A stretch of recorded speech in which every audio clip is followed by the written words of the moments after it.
So Warthog did give us a huge promise that they are going to be continuing to rework the game and overall make a lot of balance adjustments to kind of balance the game out a lot better. Well, the developers have done just that in today's update, and there is a plenty amount of balance changes which were actually made. So today, I'll be checking them out. Anyway, let's just jump right into it. So let me cover the first set of changes which were made. So first of all, the base T72 has been buffed from 1250 health to 1400. So this is a buff of exactly 150, which is actually a pretty good amount. Next up, the Leopard has also been buffed from 1200 to 1400. And next up, we have also received a change to the T90. So its base health used to be 1400, now it's 1600, so that is once again a buff of 200 health. And then next change which was made is that the KF-51 Panther used to have a base health of 1580, now it has exactly 1650. Those are some pretty heavy buffs, I gotta admit. Anyway, let's just jump into the next changes. So next up, the T14 Armada has experienced some very heavy changes, and those being is the fact that the T14 is now able to shoot much faster than what it used to be with its second gun, which is the explosive machine gun. Let me go ahead and actually show you guys how fast the fire rate is actually going to be. So as you guys can clearly see, the fire is a lot better than what it used to be, so I feel like this vehicle is overall going to be now functioning as some very heavy firepower, but that does make up for it because it doesn't have blowout panels. I believe this is a very nice way to actually balance it, but let me also show you guys the damage against shields. So here you have it. This is actually pretty insane. This is at least like 30 to 40% faster than what the T14 used to shoot. So I really do appreciate this change that was made by the devs, because the T14 really has been downplayed recently. Anyway, the next change was actually made to the AbramsX. And the changes that were made is that the drones have received a better travel speed in terms of going towards targets, and they have also received a much better lock-on range as well. Let me actually go ahead and show it to you guys. You used to not be able to immediately connect your drones onto vehicles this close, but now, as you guys can clearly see, you're able to connect right away, and even as far as I can get, it's still connecting. So these drones are going to be a lot more viable now, but the main part about this is not that it's just going to be good against tanks or really any other ground vehicles. This is also going to be an absolute god against helicopters, because the tracking of these drones has heavily improved against these as well. So let me actually fire some of the drones up in the sky, and helicopters should not be that much of a problem as what they used to be before. As you guys can see, the drone immediately locked on. However, when it did lose track, it's just going to be coming back around right here. As you guys can see it just comes back and it shoots the helicopter no matter what. So getting rid of these drones is going to be a lot harder now, because they also go through flirts. So the best way to actually counter them now is just going to be going way higher above the AbramsX. I think this is a nice change, because a lot of people were actually complaining about the drones being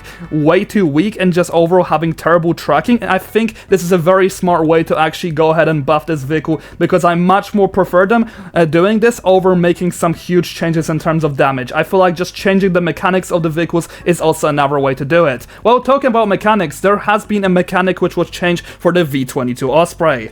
So as you guys clearly remember, the most toxic strategy that people have been using against tanks, boats, and really a lot of other vehicles with the V22 Osprey is that they used to sit pretty much 2000 stats or 2.5k stats above the ground with VTOL, and the bullets used to just connect right away. Well, this has actually been made a nerf, because from now on, if you guys are going to be sitting very high, the bullets will just simply not connect. Let me go, for example, 2000 stats above the shield, and here you guys can see it, that I'm just shooting the bullets. However, I'm not getting any hit markers because those bullets are not registering. Now the overall range is going to be about, I believe, 1500. So let me quickly get to this distance right here, and as you guys can see, the bullets are connecting to the shield all over again. So pretty much, if you guys are going to be sitting way too high above your enemies, then your bullets are just simply not going to be connecting, because I'm not gonna lie to you, just being able to sit so high in the sky with absolutely no consequences was a little bit too overpowered. Anyway, let's just move into the other nerfs that were made. So next up, the A-129 Mangusta actually has received a nerf in terms of its missiles. However, in return, they have made this vehicle a lot more skilled, because you're actually going to be forced to use your main cannon a lot more now. So the missile damage is overall a lot smaller than what it used to be.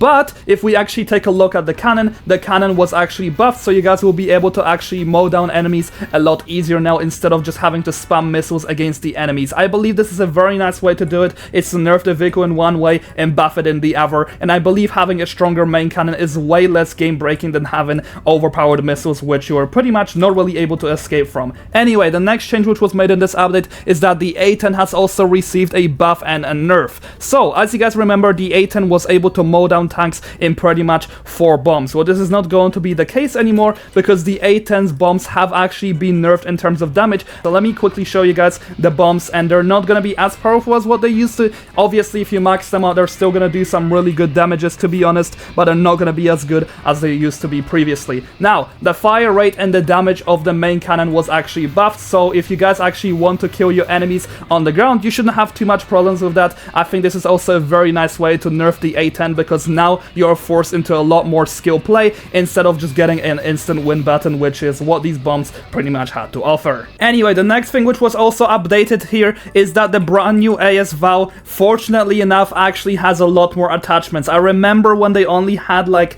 around 2 to 3 or something like this, which made this gun kind of useless in a sense, but now it can even use the ACOG RMR, which is actually really good because you could lower this gun's recoil by like a very heavy margin. Anyway, the next thing which was also changed in this update, and oh my god, there are so many things which are actually being changed, is the fact that the shield's length has actually been extended. It used to go exactly like up to here, but now it has been extended a lot more in a way that it actually still has the brand new hovercrafts kind of fit inside of it, so you're not going to be able to actually spawn kill them. I think this is a very nice touch which was added to this update as well. Anyway, one more thing which was also changed, so many things, you know, is that now we are actually able to knock down trees with explosions, and this is the announcement shown on the screen right here. But as you guys can see, this is an explosive cannon. You guys will just be able to knock down the trees just like that. I think this is a very neat feature which was also added in this update. Obviously, you have to hit the shot perfectly onto its direct hitbox, and another thing which you're also able to do is even knock down the bigger trees. So not only the Tusk is able to do that now, you guys are also going to be able to do this with explosions. And then funnily enough, I don't really understand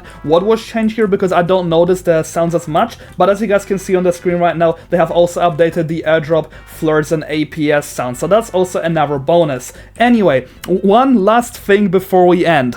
And that is, you guys are actually able to airdrop the brand new hovercraft. So overall, these are some really neat and nice changes which were made in this update. Personally, I'm a very big fan of them. I'm a big fan of the buffs and big fan of nerfs. I think the way in which they have actually put these things in is actually very good because you're not really only nerfing something, but you're also buffing things in return, which take a lot more skill. So hopefully the developers will keep on giving us a lot more balance changes like this and a lot of things which we have requested for. Anyway, for the time being, I'll see you guys next video. Have a great day, and thanks so much to my channel members.